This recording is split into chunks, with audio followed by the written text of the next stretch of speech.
What's up, Israelites, man? This is your boy, y'all's chosen one, man. We are at it again in the great book of Jasher, chapter 73. No, chapter 74. And last time we had discussed about when Moses or Moshe had went into Cush and became king of Cush. And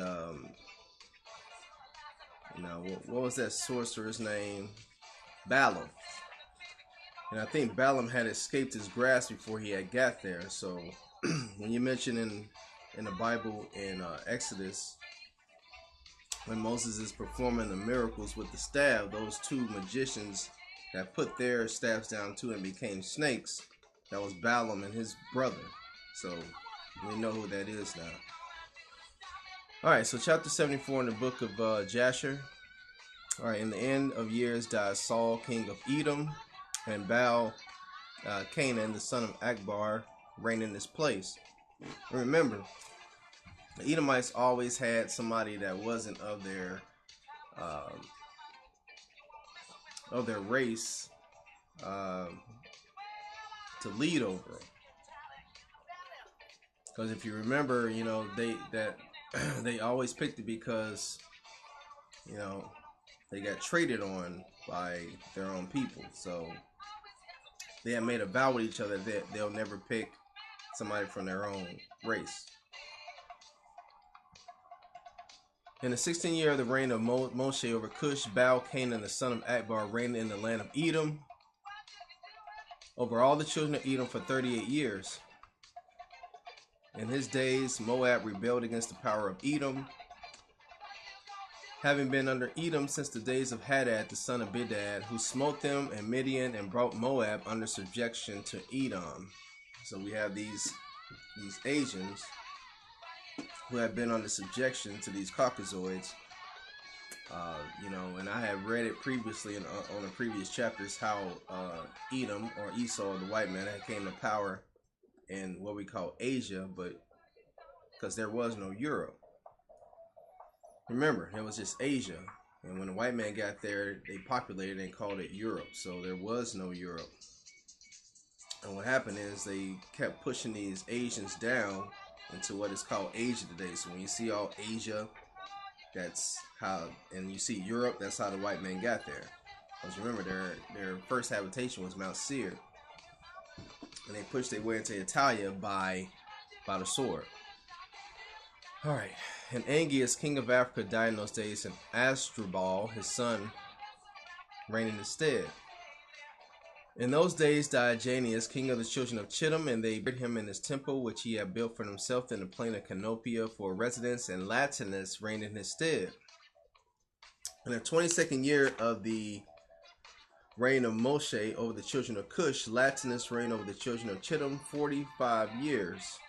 And he also built for himself a great and mighty tower, and he built therein an elegant temple for his residence to conduct his government, as was the custom of the people back then. So just like you have all your nice little office buildings that we have in the world today for government officials, this was happening all the way back then. So nothing's new under the sun. All right, in the 3rd year of his reign, he caused a proclamation to be made to all his skillful men, who made many ships for him. And Latinus assembled all his forces, and they came in ships and went there to fight with Asdrubal, son of Angeas, king of Africa. And they came to Africa and engaged in battle with Asdrubal and his army. And Latinus prevailed over Asdrubal, and Latinus took from Asdrubal the aqueduct which his father had brought from the children of Chittim, when he took Janiah, the daughter of Uzi, for a wife. So Latinus overthrew the bridge of the aqueduct and smote the whole army of Asdrubal a severe blow. And the remaining strong men of Asdrubal strengthened themselves, and their hearts were filled with envy, and they courted death. And again they engaged in battle with Latinus, king of Chittim. And the battle was severe upon all the men of Africa, and they all fell wounded before Latinus and his people. And Asdrubal, the king of also, fell in that battle. So Asdrubal fell too in that battle.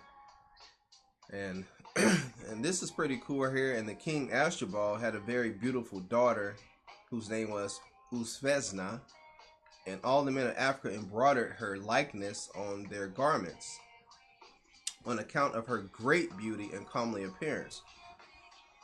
So, you know, when these guys go into war, you know, in modern warfare, you know, you have stripes, you know, you have all this stuff, you know, but these guys put the embroiderment on their clothing of the queen, you know, because she was absolutely gorgeous. And the men of Latinus saw Usfesna, the daughter of Asdrubal, and praised her unto Latinus their king. And Latinus ordered her to be brought to him, and Latinus took Usfesna for a wife, and he turned back on his way to Chittim.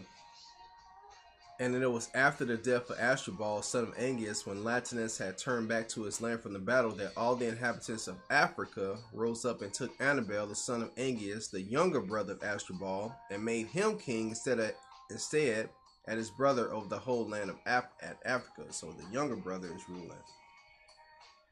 And when he reigned, he resolved to go to Chittim to fight with the children of Chittim, to avenge the cause of Asdrubal his brother, and the cause of the inhabitants of Africa. And he did so.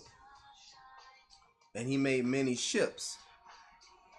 And he came therein with his whole army, and he went to Chittim. So Annibal fought with the children of Chittim, and the children of Chittim fell wounded before Annibal and his army. And Annibal avenged his brother's cause, because his brother couldn't get the job done the first time. And Annibal continued the war for 18 years with the children of Chittim, and Annibal dwelt in the land of Chittim and encamped there for a long time. And Annibal smote the children of Chittim very severely, and he slew their great men and princes. And of the rest of the people, he smote about 80,000 men.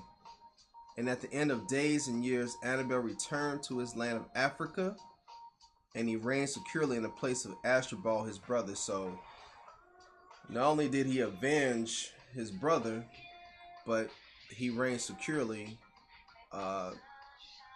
in Africa, in the land of Africa, man. So, you know, Africa plays a big role, in Bible tales and everything like that. Most of the Bible tales take place in Africa. You know what I'm saying? So, you know, there was a lot going on back then. Before Moses, became the leader of the Israelites.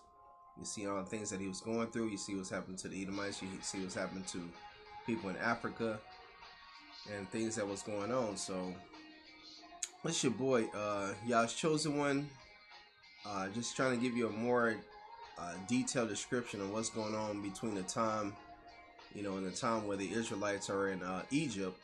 All the things that was there. Egypt was the focal point of the world, but there was also other things that was going on in the world. All right, I'll get at you guys to chapter 75 on the next one. I may do that today. It's not a really long chapter, so I think I will do it today. I'll get you on the next one. Shalom.